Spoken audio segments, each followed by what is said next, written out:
Bismillahirrahmanirrahim. Assalamualaikum warahmatullahi wabarakatuh. Perkenalkan, kami dari mahasiswa IAIN Bone dari program studi Hukum Tata Negara kelompok 5 semester 5 yang akan memaparkan sedikit materi mengenai Undang-Undang Nomor 7 tentang Peradilan Agama. Sebelum itu, saya dan rekan kelompok saya akan memperkenalkan diri terlebih dahulu. Saya Arya Sanjaya dengan NIM 7423520200139. Saya Nahdalia Putri dengan NIM 7423520202127. Saya Andi Nur Asbasri dengan NIM 7423520202118. Saya Muhammad Fadul Rahman Rida dengan NIM 7423520200117. Assalamualaikum warahmatullahi wabarakatuh. Saya Arya Sanjaya akan menjelaskan latar belakang lahirnya Undang-Undang Nomor 7 Tahun 1989 tentang Peradilan Agama, yang kemudian diperbarui dengan Undang-Undang Nomor 3 Tahun 2006 tentang perubahan atas Undang-Undang Nomor 7 Tahun 1989 tentang Peradilan Agama. Tentang Peradilan Agama telah membawa perubahan besar terhadap fungsi, kedudukan, dan kewenangan peradilan agama di Indonesia. Salah satu sektor yang mengalami perubahan mendasar adalah beralihnya fungsi dan kedudukan lembaga peradilan agama dari peradilan semu menjadi lembaga kekuasaan kehakiman yang mandiri dalam tata hukum Indonesia, sehingga mempunyai kedudukan yang sejajar dengan lembaga peradilan yang lain. Lembaga peradilan mandiri mempunyai ciri-ciri, yaitu yang pertama, terbitnya administrasi peradilan, baik dalam bidang administrasi umum maupun dalam bidang administrasi teknis justisial. Yang kedua, adanya penerapan hukum acara dalam proses berperkara yang harus dilaksanakan dengan baik dan benar. Yang ketiga, putusan yang telah dijatuhkan oleh hakim terhadap suatu perkara dapat dieksekusi oleh lembaga peradilan yang memutuskan perkara tersebut. Ketiga, hal tersebut harus berjalan secara simultan, seiring dan sejalan dengan gerak lajuannya proses berperkara di lembaga peradilan tersebut, sehingga setiap putusan yang dijatuhkan mempunyai nilai keadilan, kemanfaatan, dan kepastian hukum. Seluruh pembinaan, baik pembinaan teknis peradilan, organisasi, administrasi, dan finansial pengadilan dilakukan oleh Mahkamah Agung Republik Indonesia. Pasal 5 ayat 1 Undang-Undang Nomor 3 Tahun 2006 tentang perubahan atas Undang-Undang Nomor 7 Tahun 1989. Mahkamah Agung Republik Indonesia dalam berbagai kesempatan telah memberi petunjuk terhadap masalah hukum acara kepada seluruh jajaran peradilan agama agar segala kendala dan rintangan dalam pelaksanaan hukum tersebut dapat dihilangkan.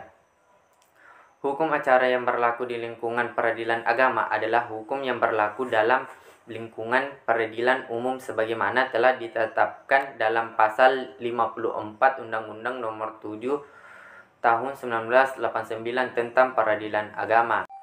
Berdasarkan pasal Undang-Undang Nomor 3 Tahun 2006 tentang perubahan atas Undang-Undang Nomor 7 Tahun 1989 tentang Peradilan Agama, disebutkan bahwa peradilan agama merupakan salah satu pelaku kekuasaan kehakiman bagi rakyat pencari keadilan yang beragama Islam. Mengenai perkara tertentu, sebagaimana dimaksud dalam undang-undang ini, kekuasaan kehakiman di lingkungan peradilan agama dilaksanakan oleh pengadilan agama tingkat pertama yang berkedudukan di ibu kota kabupaten kota, pengadilan tinggi agama yang berkedudukan di ibu kota provinsi, dan berpuncak pada Mahkamah Agung Republik Indonesia atau MARI sebagai pengadilan negara tertinggi di Indonesia. Peradilan agama bertugas dan berwenang memeriksa, memutus, dan menyelesaikan perkara-perkara di tingkat pertama antara orang-orang yang beragama Islam di bidang A. Perkawinan, B. Waris, C. Wasiat, D. Hibah, E. Wakaf, F. Zakat, G. Infak, H. Sedekah, I. Ekonomi syariah.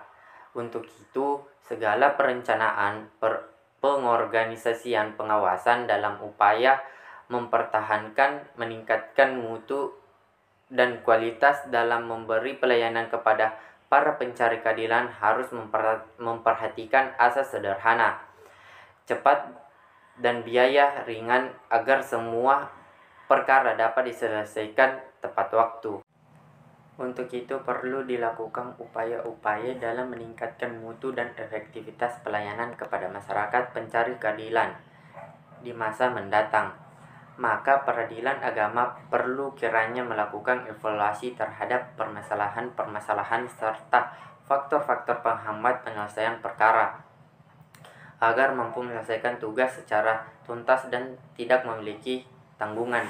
Mungkin itu yang dapat saya sampaikan.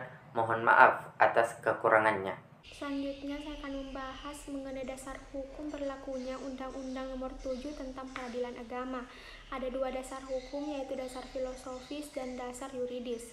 Dasar filosofis yaitu Undang-Undang Nomor 3 Tahun 2006 dan Undang-Undang Nomor 50 Tahun 2009 tentang kekuasaan peradilan agama. Perubahan Undang-Undang Nomor 7 Tahun 1989 tentang peradilan agama ini sesungguhnya merupakan penguatan fungsi peradilan agama dengan memperjelas kekuasaan peradilan agama, yaitu dengan dibentuknya peradilan khusus di Nanggroe Aceh Darussalam, kewenangan mengadili sengketa ekonomi syariah, mengadili sengketa hak milik yang subjek hukumnya orang Islam, serta dihapuskannya hak opsi. Namun masih terdapat tarik ulur kewenangan untuk mengadili perkara sengketa ekonomi syariah. Mengingat pemilik usaha bisnis syariah itu sebagian besar berasal dari non-muslim. Perubahan tersebut bertujuan untuk memperkuat prinsip dasar dalam penyelenggaraan kekuasaan kehakiman, yaitu prinsip kemandirian peradilan dan kebebasan hakim, serta bertujuan sebagai penguatan pengawasan hakim, baik pengawasan internal maupun eksternal. Yang kedua, dasar yuridis. Dasar hukum Undang-Undang Nomor 7 Tahun 1989 tentang Peradilan Agama. Yang pertama, pasal 5 ayat 1, pasal 20 ayat 1, pasal 24 dan pasal 25 Undang-Undang Dasar 1945. Yang kedua, Undang-Undang Nomor 14 Tahun 1970 tentang ketentuan-ketentuan pokok kekuasaan kehakiman atau Lembaga Negara Tahun 1970 Nomor 74 dan tambahan Lembaran Negara Nomor 2951. Yang ketiga, Undang-Undang Nomor 14 Tahun 1985 tentang Kehakiman Agung atau Lembaga Negara Tahun 1985 Nomor 73 dan tambahan Lembaran Negara Nomor 3316.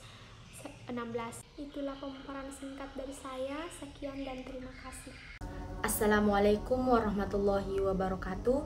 Perkenalkan, saya Andi Nur Aziza Basri dengan NIM 7423520201118. Di sini saya akan menjelaskan materi bentuk perubahan dan perbedaan atas regulasi Undang-Undang Nomor 7 tentang Peradilan Agama.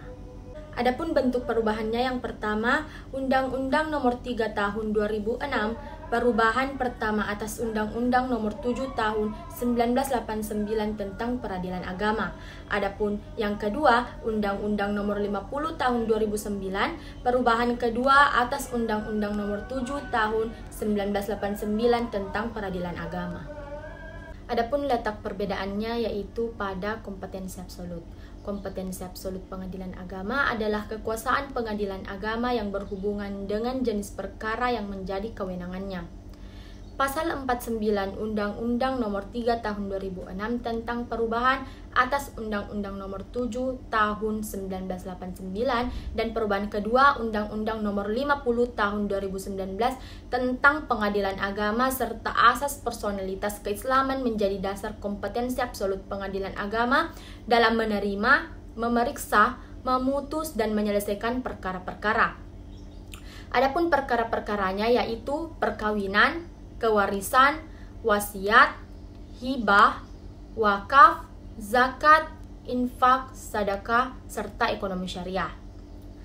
Selain dari yang tersebut di atas, pengadilan agama juga diberi kewenangan yaitu memberi keterangan, pertimbangan, dan nasihat hukum Islam kepada institusi pemerintah di daerahnya apabila diminta. Pun demikian, diberi tugas tambahan atau yang didasarkan pada undang-undang seperti pengawasan pada advokat yang beracara di lingkungan pengadilan agama, pegawai pencatat, akta ikrar wakaf, dan lain-lain. Oke, pada kesempatan kali ini saya dipercayakan kepada teman kelompok saya untuk membawakan materi tentang apa tujuan dibentuknya Undang-Undang Nomor 7 Tahun 1989 tentang peradilan agama. Jadi, karena kita adalah negara hukum, maka semua perilaku dalam menjalani kehidupan berbangsa dan bernegara harus ada regulasi yang mengaturnya. Karena secara umum, tujuan pembentukan perundang-undangan adalah mengatur dan menata kehidupan dalam suatu negara supaya masyarakat yang diatur oleh hukum itu memperoleh kepastian, kemanfaatan, dan keadilan dalam kehidupan bernegara dan bermasyarakat. Dan kalau bahasa lainnya, regulasi ini bisa dibilang sebagai SOP atau sering disebut sebagai standar operasional prosedur.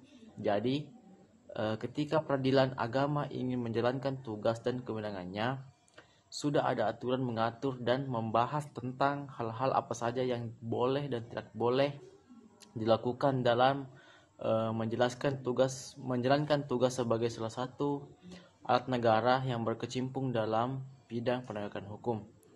Namun, menurut Prof. Edi, salah satu guru besar hukum pidana, beliau pernah bilang di dalam salah satu platform digital, dia mengatakan bahwa secara filosofis, hukum yang mengatur tentang kelembagaan dan aparatnya itu bertujuan agar tidak ada kesewenang-wenangan dalam menjalankan tugas dan kewenangan sebagai aparat agar tujuan hukum dapat tercapai dengan idealnya. Demikianlah yang sempat saya sampaikan mengenai tujuan terbentuknya regulasi Undang-Undang Nomor 7 Tahun 1989 tentang peradilan agama. Lebih dan kurangnya mohon dimaafkan. Sekian pemaparan materi dari kami. Mohon maaf atas kekurangannya. Jangan lupa like, comment, and subscribe.